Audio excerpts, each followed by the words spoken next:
Inclusion and power. Inclusion is about removing barriers to participation. As leaders, we must create space where process, attitude, and behaviors that don't aid in the reaching of our goals are questioned.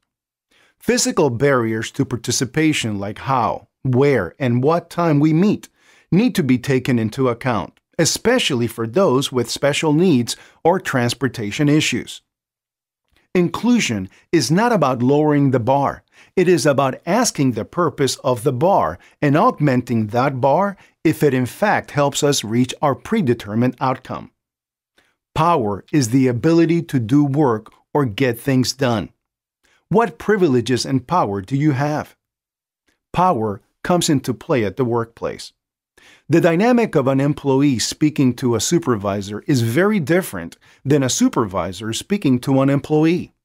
Likewise, an executive's tacit acceptance of bigoted remarks can create an atmosphere where bias thrives, just as one powerfully placed comment from that executive can curb everyday bigotry in significant ways. Who sets the tone at your office?